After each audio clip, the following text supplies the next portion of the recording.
Hi guys, I'm Shmi. Hello and welcome back to the channel where you join me today to take a first look at the brand new BMW M5 CS. It is the most powerful BMW production road car ever with 635 horsepower. It is the lightweight, more driver-focused, dynamic version of the M5 Super Saloon, distinct with a few features including a couple of exclusive colours, but also the gold bronze accents that you can see for the wheels, the grille surrounds and plenty more. But today I can show you through all of the details of the new M5 CS, despite not being able to be there myself because I'm over here in the United States. Schmark 150 was able to head to M-Town, the home of BMW M, in Garching, north of Munich in Germany, to go check it out. So let's take a first look at the new BMW M5 CS. Let's get straight into this and take a look at the new BMW M5 CS. The car is seen here in the studio at the home of BMW M, where I've been lucky to visit a number of times, including about a year and a half ago to collect the BMW M8 competition Shmee-mobile, but also a couple of months ago where I was checking out the M3 competition and announced that I had ordered one which will actually be here in a few months. Today though, we're exploring the M5 CS and we'll start with a walk around to go through all of the details, then we'll check out the interior and go through the software and the technology before also getting a sound check, a cold start, followed by a few light revs to hear what it's like. The M5 CS is very much the driving enthusiast choice, the purest version from the 5 Series lineup, of course taking the M5 and the M5 competition and being based on the LCI, the Lifecycle Impulse, the updated facelift version, but really dialing it up. You can see the design is more aggressive. You can see the use of carbon fiber for saving weight. It's 70 kilos lighter than the M5 competition, while also being more powerful. You have the CS badging found all around, along with the gold bronze accents, particularly for the kidney grills. Even the front apron has a new, more sporty appearance. In fact, wherever you look, you start to see new details specific to the CS, and we'll be exploring all of these. So the LCI came with the update to the headlights, new headlights and tail lights, as well as some new software features. Obviously we've got the details with the carbon. You can see the boot lip spoiler as well, and in fact I even saw some prototypes testing before now myself. Then down at the back, the signature quad tailpipes that you would expect to find on a BMW M model, along with a new look to the diffuser. There are a lot of details that we will need to go through though with the CS, because it's been extensively reworked under the skin. A lot of things updated and redesigned, reconfigured to be at home on the track. And obviously we also have the very special wheels for this car in the gold bronze, akin to those that we saw on the M2 CS when it launched in Misano blue with the gold bronze accents, in this case against the frozen dark green of the paintwork as well. Interestingly, the M5 CS is a limited production model. It will only be in build for 12 months, with the first production starting in March 2021 and the earliest deliveries a month later. Miraculously, BMW M have managed to save a whopping 70 kilos of weight when compared with the M5 competition. That's thanks in part to the removal of some standard equipment to save 13 kilos by taking out the through-load system, the 4-zone air conditioning, some driving assistance, the CD player and even the comfort access, but also the extensive use of lightweight materials, the carbon fiber, for example, found on the roof, the carbon exterior package, saving 7 kilos, carbon ceramic brakes along with the lightweight wheels, saving another 25 kilos, the interior carbon and lightweight seats for an additional 11 kilos, and additionally also 14 kilos saved by the removal of some of the sound deadening, meaning you can hear even more of that twin power turbo V8. Around the front, we still have that kidney grille design, the single frame. We've got the gold bronze accents. You can see the carbon fiber lip around the base, where obviously we have all of the openings for cooling towards the engine. We've got an entirely new look to the bonnet with the central hump, but also the openings to either side of that. A very aggressive look to the car from the very start,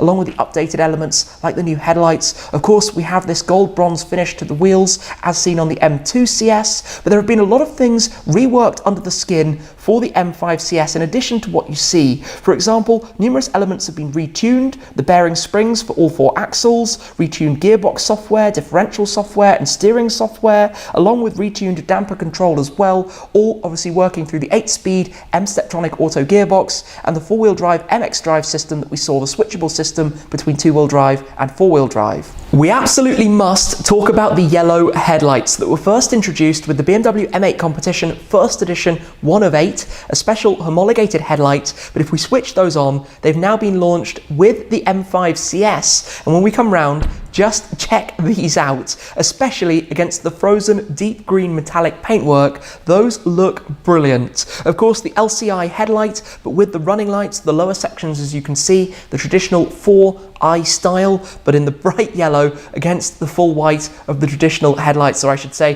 the futuristic headlights really, that you do have with the M5 CS. Now we need to talk as well about the engine and also check out the luggage space. So to pop open the engine bay, it's a double pull of the lever down in the driver's footwell. If we come round, the whole bonnet is actually made from carbon fibre and has a fantastic logo on the underside, but this is where you have the 4.4 litre twin power turbo V8, in this case up from the 600 horsepower of the M5 and the 625 of the competition to 635 horsepower with 750 newton meters of torque, an engine powering through the four-wheel drive or through the two-wheel drive as you prefer. But look at that. The M5 CS logo embossed into the exposed carbon fibre of the underside of the bonnet, looking fantastic.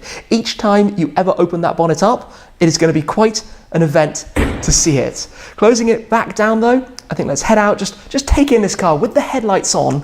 It looks amazing, especially with that colour for the wheels. I think it's going to be a very popular configuration. Of course, it can be had as well in a more subtle appearance. And we also have the new tail light style as well, the 3D, almost textures, stylized style rear tail lights. Inside the luggage space, it's still a practical, usable vehicle. You don't have the through load system in the rear bench, of course, with the changed seating configuration, but still plenty of space for almost all typical purposes as you might want to use such a car at the end of the day. Let's head to the interior and all of the changes here, like the steering wheel and the seats, but also the trim, now with the full black merino leather with the red Mugello contrast stitching. We also have the M5 CS entry sills, and then those seats that were launched with the M3 and the M4, the carbon fibre backed folding sports buckets, but in this case on the headrests, you have the outline of the Nürburgring track, which really emphasises the extensive testing that this car did at the famous and grueling Green Hell to hone in the driving dynamics. Now, taking a step on board to start going through it all, we also have the new full Alcantara steering wheel. We've got the red configurable M1 and M2 mode buttons, as well as the red start-stop button on the dash. Just waking it up, the large LCI digital display comes into life with all of the latest technology, gesture control, and functions that you would want for daily driving purposes. On the steering wheel, we have the carbon fibre shift paddles that were introduced with the M3 and M4 as well, with the red inserts. We've got a logo on the dash, we've got the central console that comes from the update, and then those seats, which we'll take a better look at as well, looking stunning, and actually the 4-seat layout for the M5 CS with the 2 dedicated seats in the back. We'll take a better look at those in a moment too. But coming back to the front, you can see the large digital displays in the centre for the infotainment, the dashboard, which has the M5 CS logo, and also the gold bronze wheels on the car found in the centre. You can go through all of the trip controls, obviously this being a pre-production car sitting on 14 kilometres. The central screen, you can interact with it in many ways, from touch to the iDrive controller. You can cycle through the different tiles and the displays and set this up exactly how you'd like it. It also has the gesture control to wave and lower the volume, to reject phone calls, and go through all of these different screens depending exactly what you'd like to see and how you would like to set it up. If you go into car, this is where through the iDrive controller in the center, you can then select various different settings in the M menu to do with the drive. So you can configure your 2 M1 and M2 mode buttons. You've got a number of different aspects and elements of the drive, from the engine response to the transmission, the drive and sport modes, to the chassis, to the steering, to the DSC, the traction control, and then of course the MX drive, where you can set it between four-wheel drive sport, and two-wheel drive, depending if you want to be a little bit more boisterous and burn up some rubber along the way. We've got the head-up display, we've got all of the creature comforts that you would hope to find in such a vehicle found through there. And from my experience with the M5, there are a lot of things that you can set up, a lot of controls, and we could spend a very long time going through everything that is available. Your journey data, your sport displays, for example, these are great to have up when you're out driving on a track, when you want some of that information. But we will show the track mode as well, that launched, I think, with the M8 competition. If we then go into the M mode, With the button in the center, you can either go into Sport, where it will put some of the driving assistance systems inactive, or you could hold it to Track, which actually turns off the central screen and makes it entirely the focus for the driver, looking at the main dashboard display right in front of them with all of the crucial information. The door handle pulls are again inside the carbon fiber trim. We've got lovely red accents throughout the interior of the car, but let's head around. Into the rear of the car then, and a better look at those carbon-backed buckets, looking fantastic, but the two-seat rear configuration, you actually do have the headrest outline of the Nürburgring as well. The two seats finished very similarly to those found up front, obviously without the carbon fiber found on the back of them, which make the seats a little bit slimmer and give plenty of space in the back while looking truly brilliant with all of the red accents, the red Mugello that you can see around. In the center at the rear, there's the CS designation. There's a small storage cubby found between the seats, and then some of your climate controls and different functions found beneath the armrest, which is still remaining up front despite the removal of the cup holders. But the back of those seats with the exposed gloss carbon fiber, a really nice detail on the M3. I haven't actually gone for the seats on mine, but I'm quickly starting to regret it when I'm looking at this footage showing how good they look on board the M5.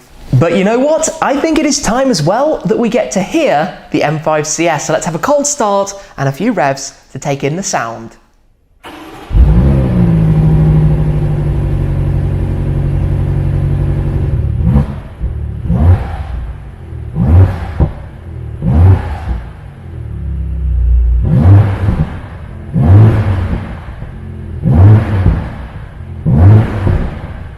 There we have it then, the new BMW M5 CS, a car that I cannot wait to drive at some point, hopefully in the not too distant future. I imagine if you take the already incredible BMW M5 competition and refine it even further to make it even more of a driver's machine, I think we have a return to something very special from BMW M, and I cannot wait. So thank you very much for watching. I hope you've enjoyed this first look at BMW's new Super Saloon for the track, but that is it for this time, and I'll see you again very soon. Cheers!